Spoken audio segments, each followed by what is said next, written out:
और चलिए देहरादून से ही जुड़ी हुई एक और बड़ी खबर की ओर भी रुख करेंगे, जहां आपको बता दें कि सीएस ने जिलाधिकारियों को जरूरी निर्देश दिए हैं।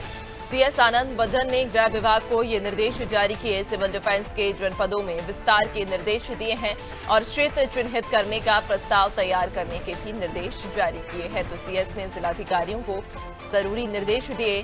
सीएस आनंद बर्धन ने गृह विभाग को ये निर्देश दिए हैं, जहां सिविल डिफेंस के जनपदों में विस्तार के निर्देश दिए गए। क्षेत्र चिन्हित करने का प्रस्ताव तैयार करने के भी निर्देश जारी किए हैं। ज्यादा जानकारी लेंगे, सहयोगी सोनू लगातार हमारे साथ बने हुए हैं।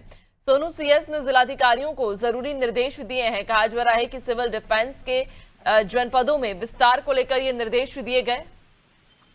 अब देखिए नैन्सी, उत्तराखंड सामरिक लिहाज से काफी महत्वपूर्ण है और उत्तराखंड के कई ऐसे क्षेत्र हैं जो काफी संवेदनशील हैं।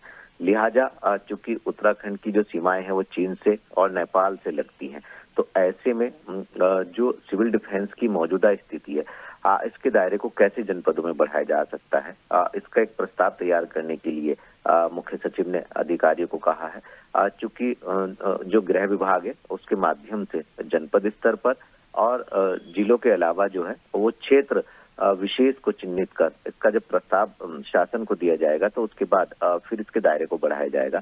और सिविल डिफेंस को इसलिए भी और बेहतर किया जा रहा है कि किसी भी स्थिति से निपटने के लिए खास तौर से सिविल डिफेंस की भूमिका बहुत महत्वपूर्ण होती है। तो ऐसे में जो है वो सिविल डिफेंस के दायरे को बढ़ाया जाएगा। और साथ ही साथ मुख्य सचिव ने ये भी कहा है कि जो साइबर जो वारफेयर है उससे निपटने के लिए भी खास तौर से जो आईटी सेक्टर है इसको भी अलर्ट मोड पर रहना होगा।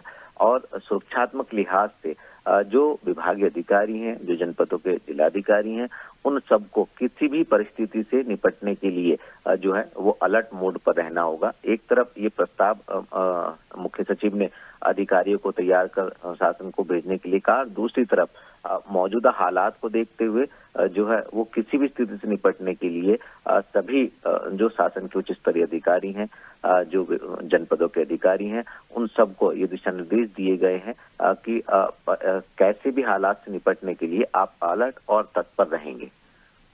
बिल्कुल, यानी कि सीएस ने जिलाधिकारियों को ये सख्त तौर पर निर्देश दिए हैं कि सिविल डिफेंस के जनपदों में विस्तार किया जाए, साथ ही साथ क्षेत्र चिन्हित करने का प्रस्ताव भी तैयार किया जाए। बहुत शुक्रिया आपका, बने रहिएगा और भी आगे आपसे अपडेट्स देंगे।